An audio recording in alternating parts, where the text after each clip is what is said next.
आसन एक परिचय। आसन शब्द का वास्तविक अर्थ है शरीर की ऐसी स्थिति जिसमें कष्ट ना हो। साधारणतया आसन का अर्थ शारीरिक व्यायाम समझा जाता है। आसनों का प्रभाव शरीर पर पड़ता अवश्य है, परंतु यह बात मात्र उतनी ही नहीं है। हमारे व्यक्तित्व के गठन में 3 घटक मुख्य हैं: शरीर, मन और चेतना।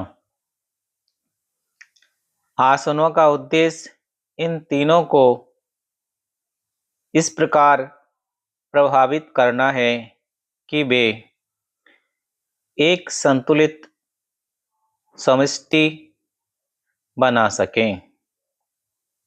अतः आसनों को केवल शारीरिक व्यायाम ना समझें, वे सत्ता की विभिन्न स्थितियां हैं। आसनों का ठीक ठाक अभ्यास करते समय निज की समग्र सत्ता के सहयोग की आवश्यकता होती है।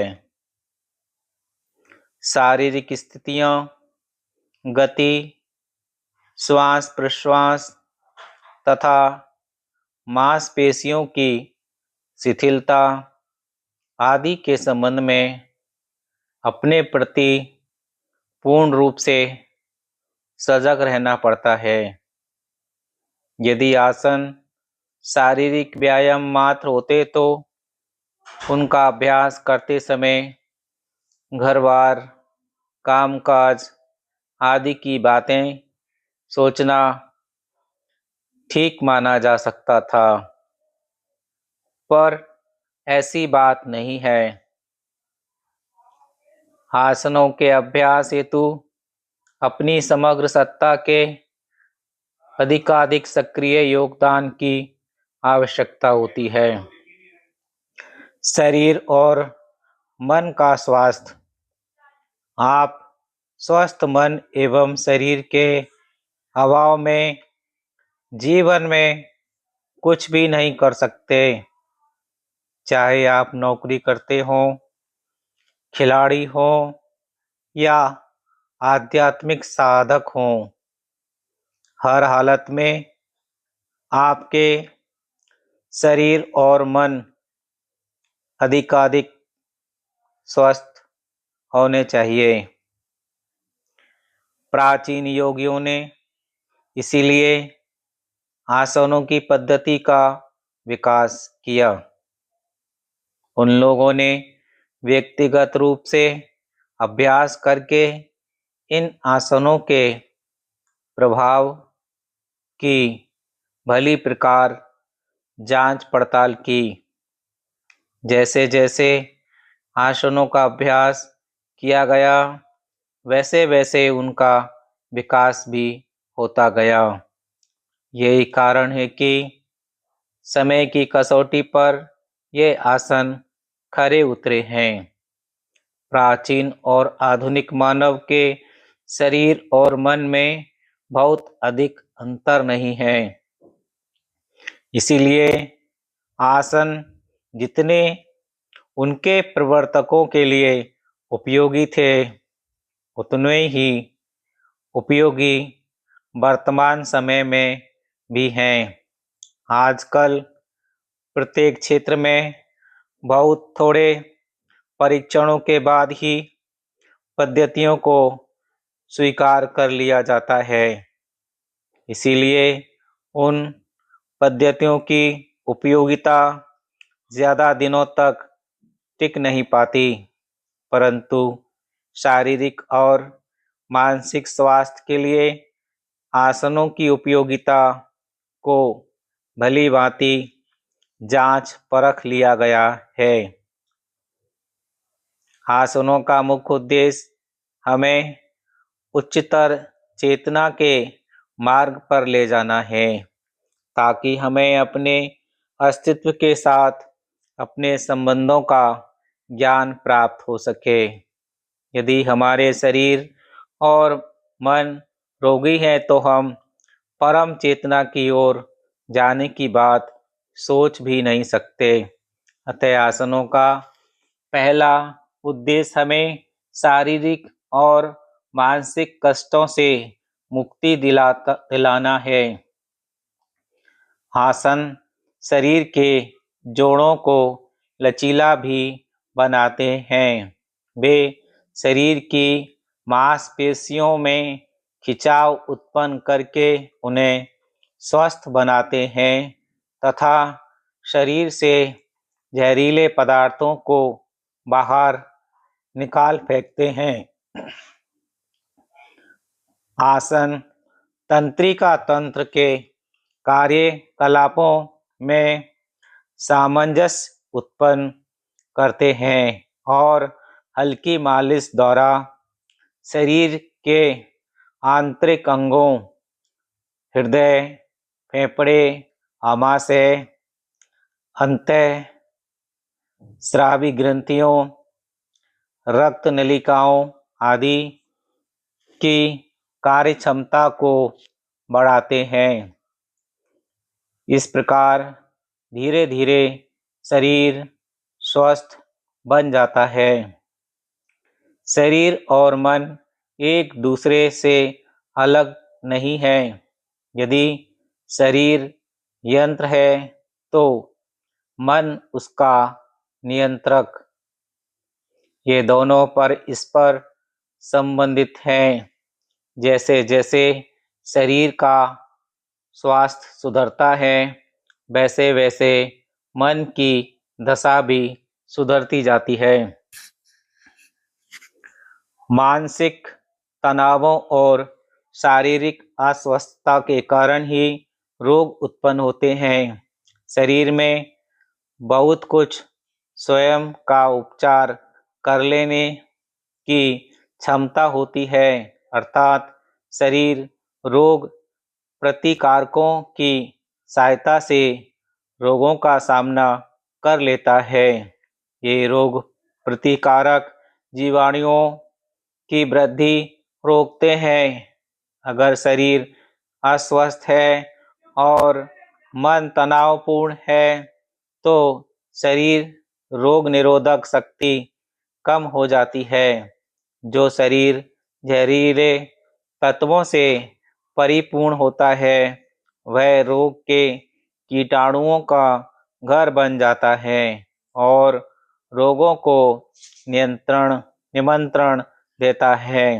आसन शरीर तथा मन की दशा को सुधार कर शरीर को रोगों से लड़ने की क्षमता प्रदान करते हैं। वे शरीर को शुद्ध करके रोगों के आगमन को भी रोकते हैं। इसके अलावा कुछ रोग ऐसे होते हैं जो आंतरिक अंगों के ठीक से काम न करने के कारण उत्पन्न होते हैं, जैसे रक्तचाप, हृदय रोग, मधुमेह इत्यादि। आसनों के अभ्यास से ये अंग ठीक से कार्य करने लगते हैं और स्नायुओं की क्षमता बढ़ती है। मानसिक तनाव खत्म होने लगते हैं जो कई रोगों के मूल कारण होते हैं। इस प्रकार अनेक प्रकार की समस्याओं को नियंत्रित करने में सहायता मिलती है। इस प्रकार आसनों द्वारा रोगों से बचाव ही नहीं होता वरन उनका उपचार भी होता है। आसनों का मानसिक दृष्टिकोण पर प्रभाव। उच्च चेतना की ओर अग्रसर होने तथा सुखी जीवन व्यतीत करने के लिए आशावादी दृष्टिकोण रखना आवश्यक होता है। आसन व्यक्ति के दृष्टिकोणों का अनुकूलन करने तथा उन्हें परिवर्तित करने में बहुत सहयोग देते हैं। कैसे? सर्वप्रथम शरीर की अंतःस्राविक प्रणाली पर आसनों का बहुत प्रभाव पड़ता है।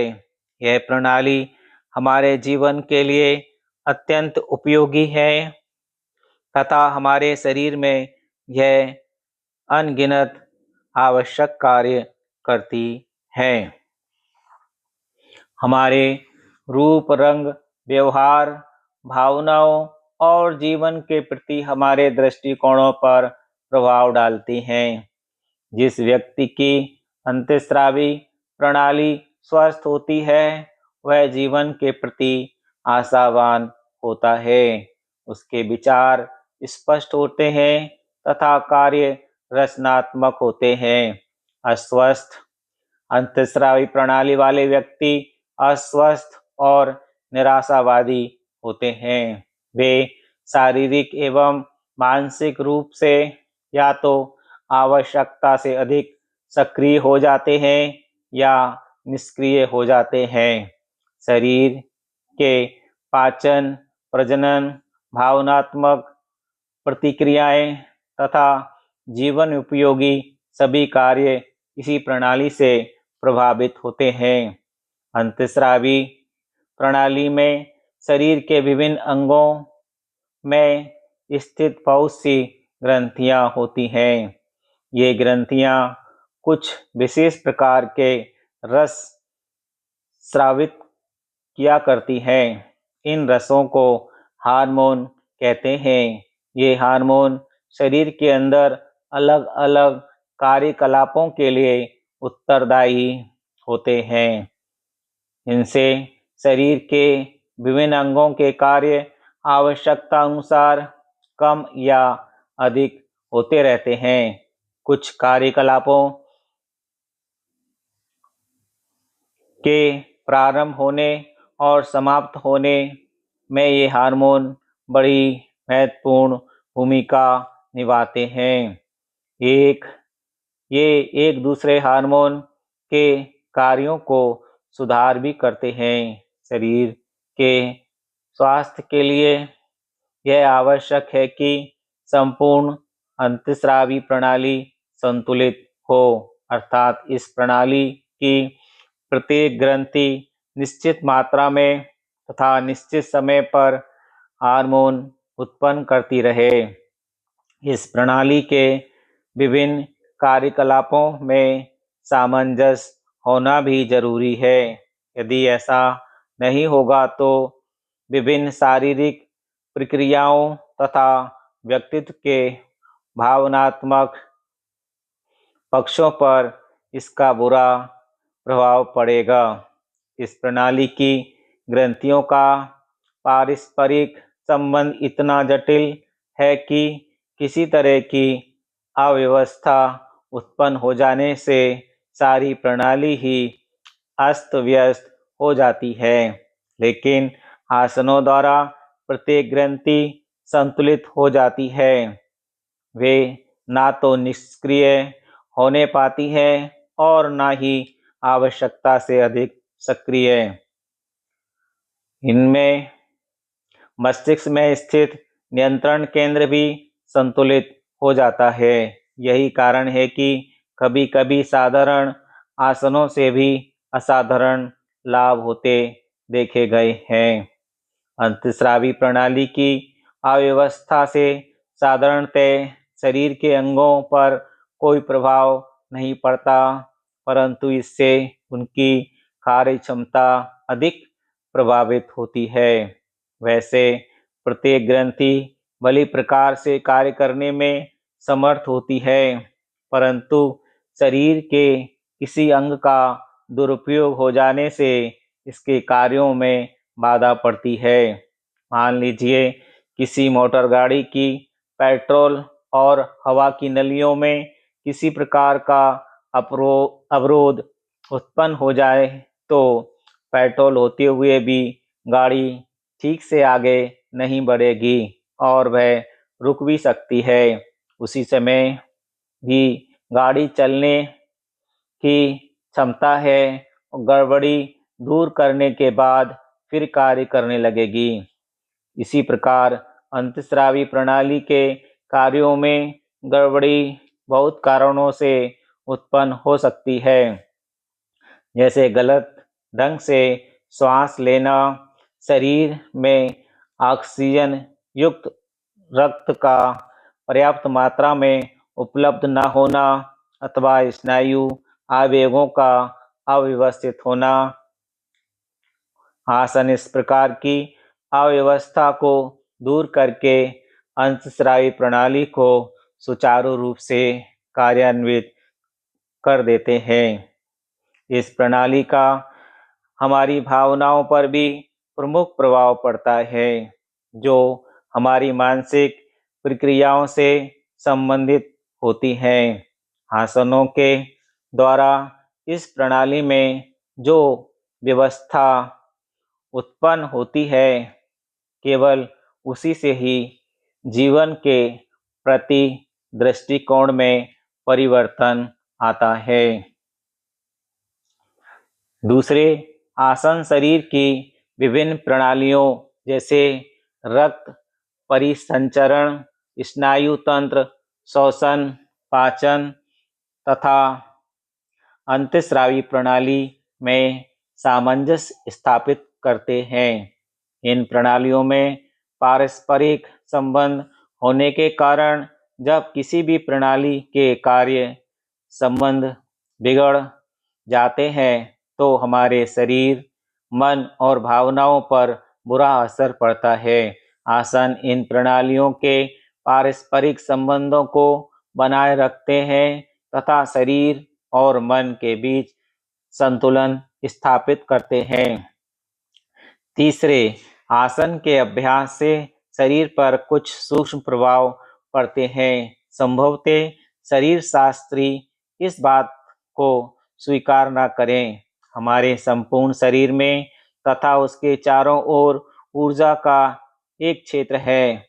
हम इंद्रियों की सहायता से इसका ज्ञान प्राप्त नहीं कर सकते। योग में इसे प्राणमय कोश कहते हैं। जिन्होंने अपनी अतीन्द्रिय क्षमताओं का विकास कर लिया है, वे इसे अतीन्द्रिय शरीर, एथेरिक बॉडी के नाम से जानते हैं। रूस के वैज्ञानिकों ने इस ऊर्जा शरीर के फोटो लेने में सफलता प्राप्त की है। वे इसे बायोप्लाज्मा या बायोलुमिनेसेंस कहकर पुकारते हैं। यह ऊर्जा शरीर के अंदर तथा उसके चारों ओर निश्चित मार्गों पर घूमती है। इन्हीं मार्गों को योग की भाषा में नाड़ियां कहते हैं। जब ये नाड़ियां अवरुद्ध हो जाती हैं तो प्राण भी स्थान स्थान पर अवरुद्ध हो जाता है। इससे शारीरिक और मानसिक गड़बड़ियां उत्पन्न हो जाती हैं। आसन प्राण के अबाधित प्रभाव को संभव बनाते हैं। इससे उत्तम स्वास्थ्य प्रकट होता है। यह ऊर्जा शरीर मन से संबद्ध होता है। इस कारण जब आसनों के अभ्यास से प्राण का प्रभाव अबाधित हो जाता है तो मानसिक शांति व संतुलन की प्राप्ति होती है।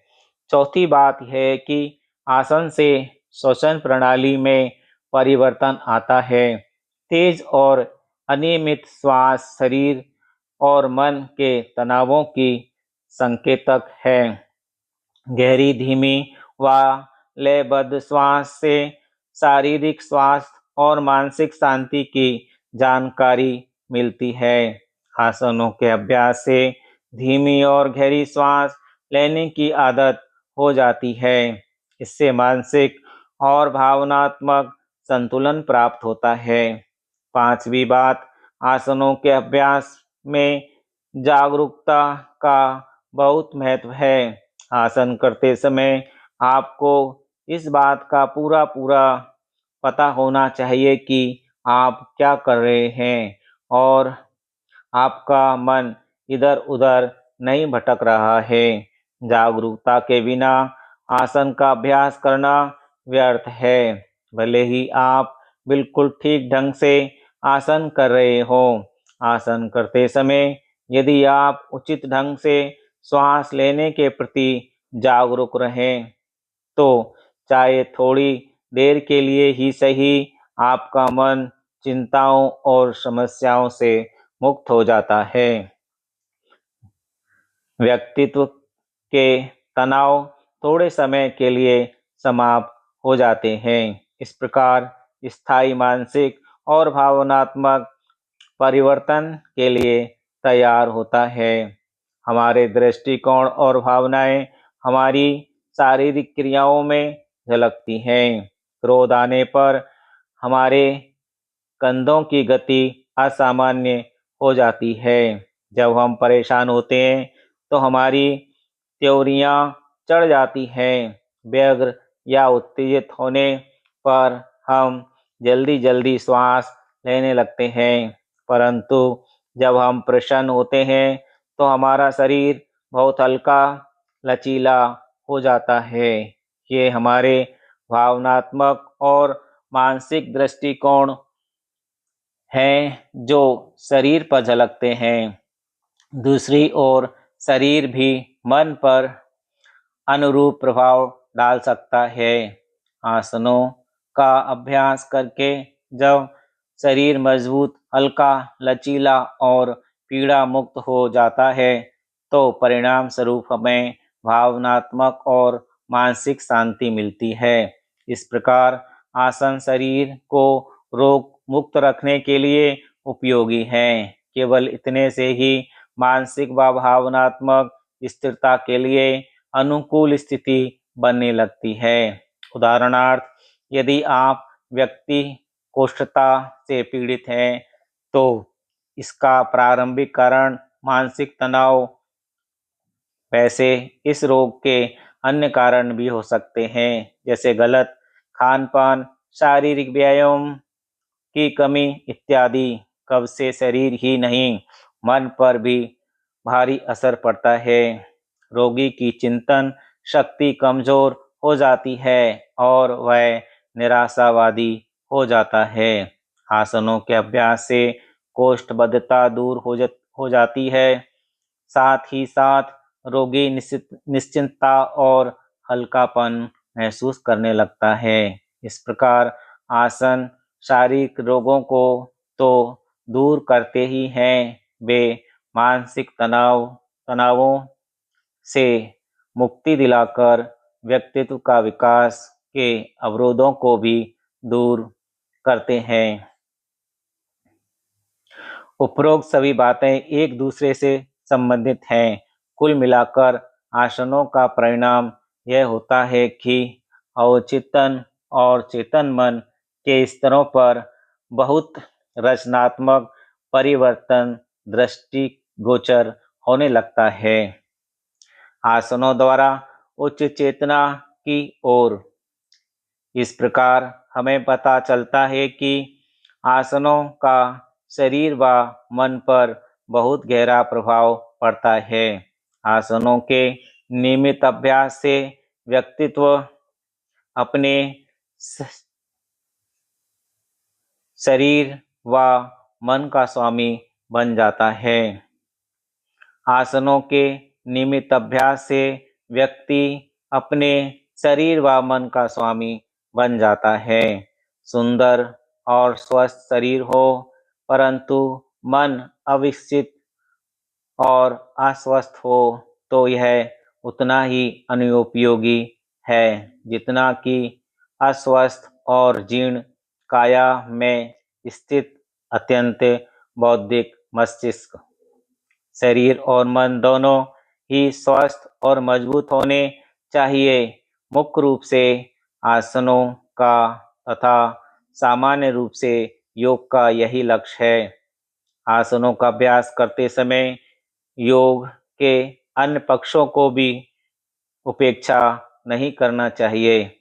आसन योग के विभिन्न तकनीकों के अभिन्न अंग हैं। प्रत्येक तकनीक का लक्ष्य मन को उच्चतर चेतना की ओर ले जाना।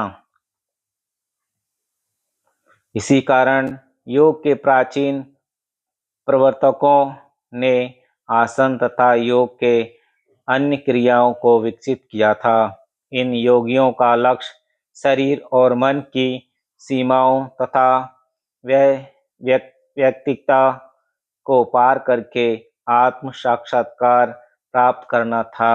योगी लोग आसनों द्वारा मुख्य रूप से अपने शरीर और मन को सशक्त नहीं बनाना चाहते थे। यह तो एक लक्ष्य का साधन मात्र था। वे अपने शरीर को इतना सशक्त और अवचेतन मन को इतना शांत बना देना चाहते थे कि वैयक्तिकता के इस पक्ष का स्मरण ही नहीं आने पाए। इसी स्थिति में शरीर और मन का बोध से ऊपर उठकर परम चेतना को प्राप्त करना संभव था। जब शरीर रोग और पीड़ाओं से रहित हो जाता है और मन तथा भावनाएं शांत हो जाती हैं, तब शरीर और मन का ध्यान नहीं रहता। इस प्रकार वैयक्तिकता के बंधन टूट जाते हैं और अपने आंतरिक स्वरूप के शुद्ध, असीमित और सर्वव्यापक चेतन तत्व का साक्षात्कार हो जाता है।